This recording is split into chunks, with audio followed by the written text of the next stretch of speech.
Бул кимдин кызы? Жок эже, мен мындай каерде волонтерсуз, канча сумма топтоп атасыз? Мен бир айта албайм, мен волонтермун да, мен айтпайм, мен бапага тапшырам болду. Сиз каерге тапшырасыз? Ошонун атасына? Апасына? Атасына. Атасы каякта? Өзгөндө. Өзгөндө? Бирок анысын билбейм, өзү алып берет. Сизге кошумча акча берет да, тапшырган неме кылган. Ош шаарындагы унаа кыймылы эң көп кесилишти коробка кармап алып акча чогултуп жаткан аялды 1 саамга чейин байкап турдук. Кайрымдуулуктан баса кетпеген айдоочулар тынымсыз садагасын салып, же онлайн которуп жатышты. Ал эми аты жөнүн атагысы келбеген жаран ыктыярчы экенин айтты. Топтолгон акчаны бөтөн адамга өткөзүп берет экен. Эмгек акысы катары чогултулган каражаттын 20%ын алып жатыптыр. Бул Айнагүл деген анын апасыбы? Байкенин карындашы. Карындашы? Байкенин ооба. Сиз өзүңүз деле билбейт экенсиз да, ким эмне тууганга? Жөн эле акчасын топтоп бересиз. Сизге пайыз чыгарып берет. 20-сын. Алган топтогон суммаңыздан 20-сын. 20% чыгарып берет, сиз сыяктуулар көп эле да мындай волонтер болгон. Мен өзүм така өзүмдүн отурмун. Күнүгө болжол менен канча сом акча топтойт? Аны билбейсиз. 20%ын алып аткандан билесиз да. Өзү билет. Коробкада жаш наристе кызга операция үчүн 18 000 акш доллар керек экен жазылган. Ал эми банк эсеби көрсөтүлгөн номерге байланышканыбызда операцияга муктаж наристенин атасы чогултуп берүүнү суранып жатыптыр. Номериңиз Мбанкта Айнагүл деп чыгат экен да? Азыр сиздин кызыңыз ооруп атабы, кандай?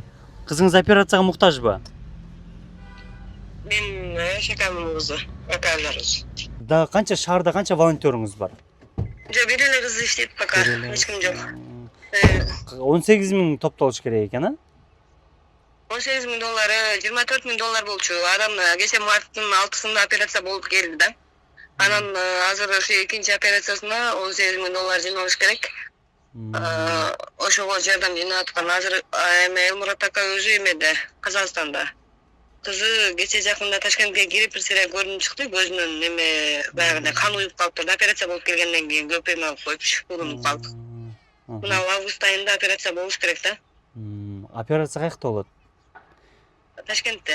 Кайрымдуулукту жамынып калктын капчыгына кол салган алдамчылык фактылары катталып жатат. Элден эсеби жок акча чогулткан фонддорду көзөмөлдөө боюнча мыйзам коомдук талкууга коюлду. Анда кайрымдуулуктан келген акча көзөмөлдөнөт. Жеке кызыкчылыкка колдонгондорду кылмыш жоопкерчилигине тартууга дагы жол ачылат. Мында буга чейин ооруп калган балдардынбы же адамдардын сүрөттөрүн, видеолорун коюп, элдин көп акчасын шылып кеткен фактылар бүгүнкү күндө кездешип атат. Андайлар көп болуп атат. Чогулган адам каза болуп калса, башка адамдарга өтпөгөн жагдайларын караш керек. Эгер ошол туура эмес чогултулуп калган болсо акча, анда баягы кылмыш жаза кодексине кайрымдуулукка деген чогулткан акча менен алдап кетти деген беренелерди кошуш керек деген сунуш болду. Мен ойлойм бул туура сунуш.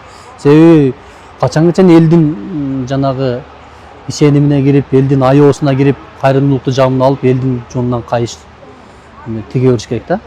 Биздин эл ишенче келе анын үстүнө интернетте мошенниктер аябай көбөйүп кетти. Мындай керектүү учурда, керектүү мезгилде ушул мыйзамдуулар даяр болуп калды. Ар бир кайрымдуулук фонд юстициядан каттоодон өтүп иш алып барышы керек. Ош шаарындагы Үмүтбер фондунун уставы боюнча келген акчанын 12%ын фондко колдонуу жазылган. Бирок каражаттын баары ачык муктаждарга жумшалат дешет. Мен деле мисалы үчүн операция акча чогулсам болот. Мисалы үчүн мындай фонд түзүлүп атканда ал жерде бар да. Бирок ал нерсеге мен каршымын негизи. Өзүм дагы чогулткум келбейт, потому что бул жерде өтө тонкай иш бар, анан жоопкерчилик бар. Основной ошо муктаж үй бүлөлөргө колдон келишинче жанагы продукталар жардам берип турабыз, кийим-кечеден жардам берип турабыз, жанагы жетим балдарга, мүмкүнчүлүгү чектелгендерге. Эми ар тараптуу колдоо көрсөтүп турабыз. Бизде ушул эле тармакта иштейт, башка тармакта иштетилбейт. Кыргызстанда 1000ден ашуун расмий кайрымдуулук фонд бар. Эми мыйзам кабыл алынып калса, өздүк адамдардын эсебине каражат топтоо толук токтотулат. Кайрымдуулукка чогулган каражат атайын портал аркылуу эсепке алынат. Жыл башынан бери кайрымдуулук аркылуу алдамчылык жасаган 13 факты катталган. Абдумалик Базарбаев, Дейтбек Телебалдиев, Ош ТВ.